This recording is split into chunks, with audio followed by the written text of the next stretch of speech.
Café Jurídico, episodio 93.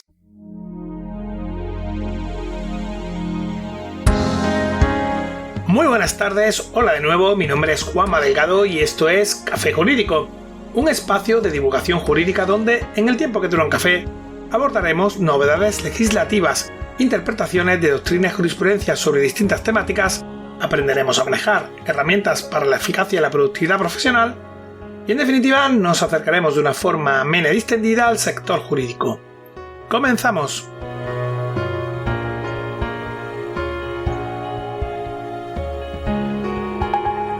Llegamos al ecuador del mes y, como viene siendo una costumbre, os traemos una de las secciones más útiles y aclamadas del programa, porque ayuda a mantenerse al día de las actualizaciones y cambios normativos que se van produciendo, que de luego no son pocos. Sin más dilación, doy paso a María Ángeles Rodríguez, compañera del staff de Café Jurídico, que como cada mes viene a ayudarnos con esta tarea de actualización permanente. Muy buenas, María Ángeles. Buenas tardes, Juanma, muy buenas tardes a todos. Seguimos con gran carga normativa. La crisis sanitaria derivada del COVID-19 está dando lugar a que constantemente se estén creando nuevas normas o modificándose las ya existentes para adaptarse a esta nueva situación que vivimos. Pues, como bien sabemos, dichas circunstancias que se van dando deben ser reguladas de la manera más rápida posible. Y no solo tenemos un gran volumen normativo a nivel estatal, sino que también a nivel europeo e internacional. Como siempre os digo, es imposible hablar de todo ello, por eso os traigo las que considero que pueden ser más interesantes. De igual modo, si queréis que os hable de algo en concreto, podéis dejarlo en comentarios, y encantada de explicarlo en el siguiente programa de novedades legislativas. Claro que sí, os invitamos a todos a que dejéis vuestras peticiones. Ya sabéis que aquí en Café Jurídico siempre nos encanta recibir vuestros comentarios. Si os parece, vamos a arrancar en un momento, pero antes, cursosjurídicos.es, el entorno virtual de aprendizaje creado por y para profesionales del sector jurídico, aportando una visión de 360 grados sobre todos los aspectos relativos al ejercicio de este tipo de profesión, con un enfoque práctico y muy orientado a la adquisición de competencias. Y ahora sí, María Ángeles, empezamos cuando digas. Perfecto, pues mira, en primer lugar, hablar sobre el Real Decreto Ley 1/2021 de 19 de enero de protección de los consumidores y usuarios frente a situaciones de vulnerabilidad social y económica. El objetivo principal de este Real Decreto Ley es la de reforzar la protección de las personas consumidoras vulnerables, que serían aquellas que, en relación al consumo, se encuentran en una situación de desprotección, indefensión o desventaja frente a las empresas, y que dicha situación de vulnerabilidad puede incidir en la toma de decisiones o inclusive forzarla a aceptar ciertas condiciones contractuales que en otra situación no aceptarían. En este sentido, se quiere otorgar una mayor protección de sus derechos para los casos en los que el consumidor se vea afectado por esta especial situación de vulnerabilidad. Una cosa, entonces, con este Real Decreto Ley, ¿se puede decir que se incluye por primera vez en la normativa estatal de defensa de las personas consumidoras dicha figura de la persona consumidora vulnerable? Exacto, y es en su artículo primero donde se procede a modificar el texto refundido de la Ley General para la Defensa de los Consumidores y Usuarios, aprobado por el Real Decreto Legislativo 1/2007 de 16 de noviembre, afectando al artículo 3 del mismo, que recoge el concepto general de consumidor y usuario, incluyéndose la definición de persona consumidora vulnerable. En tal sentido, se puede decir que tiene la consideración de persona consumidora vulnerable respecto de las relaciones concretas de consumo aquellas personas físicas que de forma individual o colectiva o que por sus características, necesidades o circunstancias personales, económicas, educativas o sociales se encuentran en una especial situación de subordinación, indefensión o desprotección que les impiden el ejercicio de sus derechos como personas consumidoras en condiciones de igualdad. ¿Podría indicarnos entonces qué más se modifica o incluye con este Real Decreto Ley? Pues como bien te acabo de comentar, aparte de modificarse el artículo 3 para incluir el concepto de persona consumidora vulnerable, se modifica también el artículo 8, donde se recogen cuáles son estos derechos básicos de los consumidores y usuarios y de las personas vulnerables, que serían los siguientes: la protección contra los riesgos que puedan afectar a su salud o seguridad, la protección de sus legítimos intereses económicos y sociales, en particular frente a las prácticas comerciales desleales y la inclusión de cláusulas abusivas en los contratos, la indemnización de los daños y la reparación de los perjuicios sufridos, la información correcta sobre los diferentes bienes o servicios y la educación y divulgación para facilitar el conocimiento sobre su adecuado uso, consumo o disfrute, la audiencia en consulta, la participación en el procedimiento de elaboración de las disposiciones generales que les afectan directamente y la representación de sus intereses a través de las asociaciones, agrupaciones, federaciones o confederaciones de consumidores y usuarios legalmente constituidas.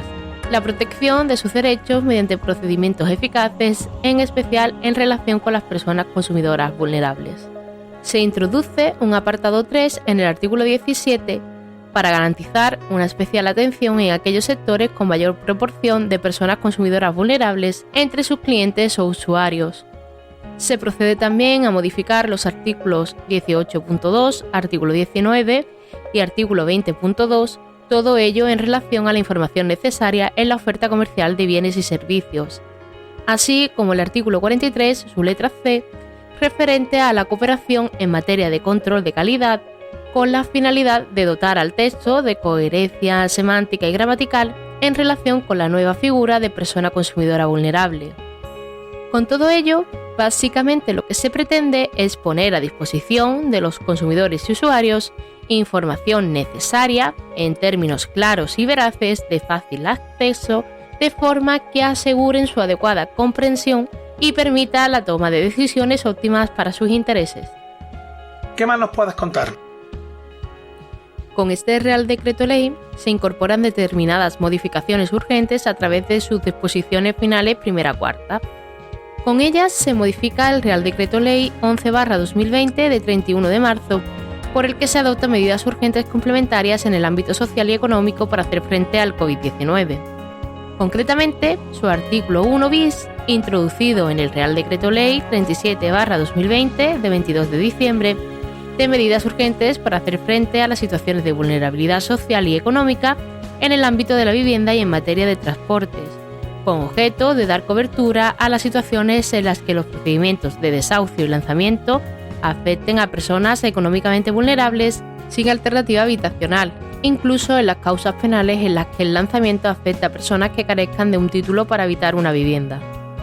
Se procede a modificar también la Ley 11/2020 de 30 de diciembre de Presupuestos Generales del Estado para el año 2021, que modifica el anexo 23 en lo relativo a las bonificaciones portuarias, así como el párrafo segundo del apartado 3 del artículo 113 del texto refundido de la Ley de Aguas, aprobado por el Real Decreto Legislativo 1/2001, que modifica los precios básicos del canon del control de vertidos del texto refundido de la Ley de Aguas, aprobado por el Real Decreto Legislativo 1/2001 de 20 de julio. El canon de control de vertidos se configura como un ingreso de los organismos destinado al estudio, control y mejora del medio de protección ambiental de la calidad de las aguas del dominio público hidráulico. ¿Y cuándo comienza a regir todo esto? Pues ha entrado en vigor al día siguiente al de su publicación en el Boletín Oficial del Estado. Esto es el 20 de enero de 2021. Ok, ¿qué más nos trae, María Ángeles? Pues mira, el Real Decreto Ley 3/2021 de 3 de febrero, por el que se adoptan medidas para la reducción de la brecha de género y otras materias en los ámbitos de seguridad social y económico. Con este Real Decreto Ley se pretende mejorar los mecanismos protectores a favor de aquellos colectivos que más lo necesitan, adoptándose una serie de medidas para reforzar el sistema de seguridad social, modificándose el artículo 60 de la Ley General de Seguridad Social, cuyo objetivo principal es abordar la brecha de género que se pone de manifiesto de forma más patente en el momento de acceder a una prestación del sistema de la seguridad social.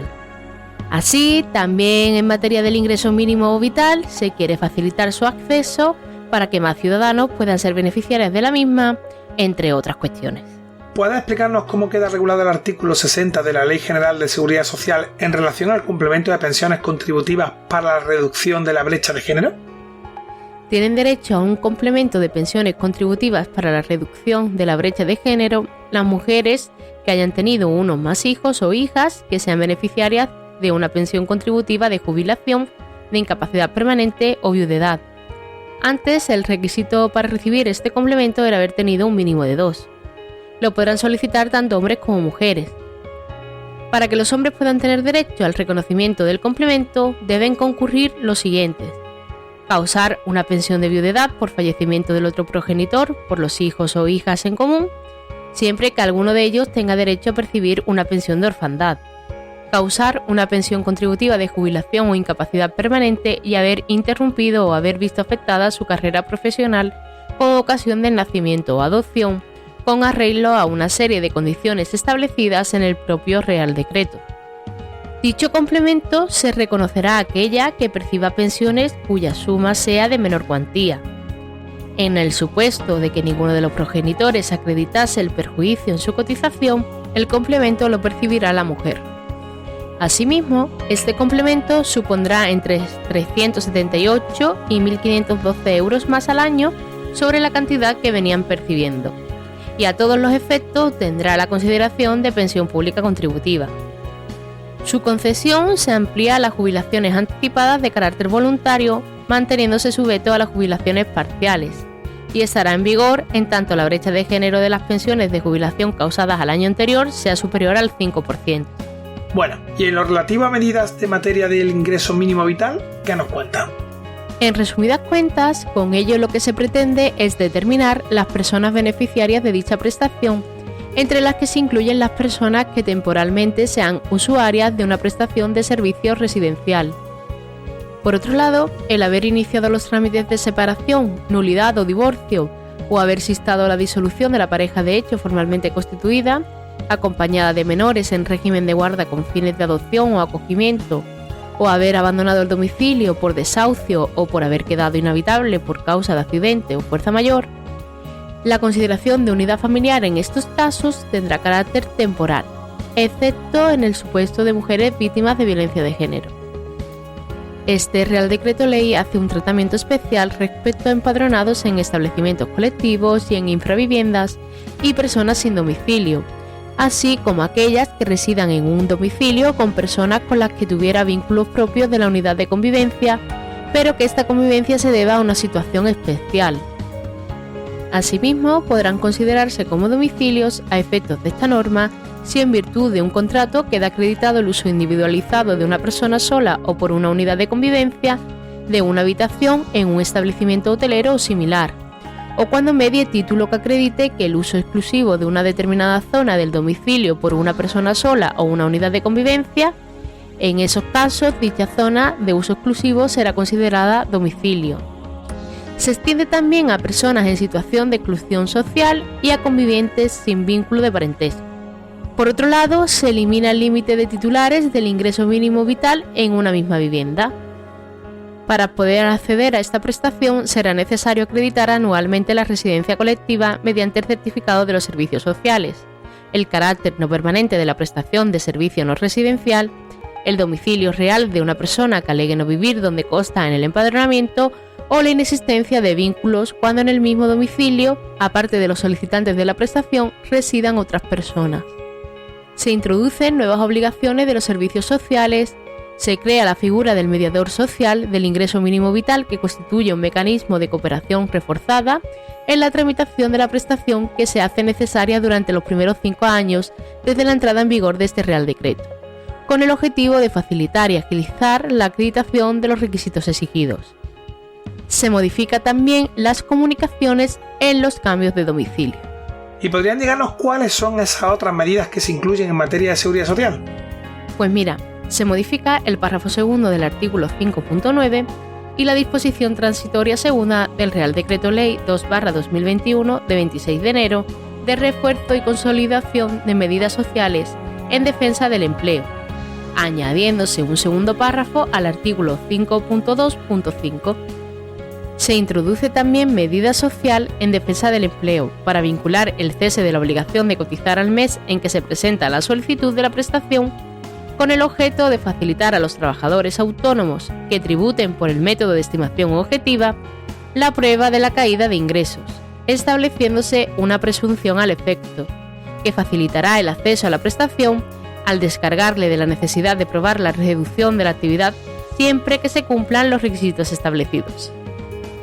Asimismo, los trabajadores autónomos que a fecha de 31 de enero de 2021 vinieran percibiendo la prestación extraordinaria de cese de actividad para los trabajadores autónomos afectados por una suspensión temporal de toda actividad, podrán continuar percibiéndola con los mismos requisitos y condiciones durante el tiempo que permanezca la actividad suspendida. Por otro lado, se establece que los profesionales sanitarios y sociosanitarios que contraigan el COVID-19 se les considerará como enfermedad profesional, es decir, tendrán las mismas prestaciones que el sistema de la Seguridad Social otorga a las personas afectadas por una enfermedad profesional. Los profesionales sanitarios jubilados y médicos enfermeros y el personal emérito que se reincorporen al servicio activo por la autoridad competente tendrán derecho a percibir el importe de la pensión de jubilación que estuvieran percibiendo al tiempo de la incorporación al trabajo en cualquiera de sus modalidades, siempre que reúnan los requisitos para ello. Tendrá la consideración de pensionista a todos los efectos y estarán protegidos frente a todas las contingencias comunes. Finalizado el trabajo, las cotizaciones realizadas durante esa situación podrán dar lugar a la modificación del porcentaje aplicable a la base reguladora de la pensión de jubilación. ¿Y en el ámbito económico? En ese sentido, se podrá solicitar una moratoria o suspensión en el pago de las cuotas por un plazo máximo de 9 meses para el pago de préstamos tanto hipotecarios como no hipotecarios, dirigidos a autónomos vulnerables y empresas de sectores de turismo y transporte. Dicho Real Decreto Ley entra en vigor al día siguiente de su publicación, esto es el 3 de febrero de 2021. Vamos ya muy justito a tiempo, que luego los programas muy largos se hacen demasiado densos con tanta información. Pero bueno, ¿algo más?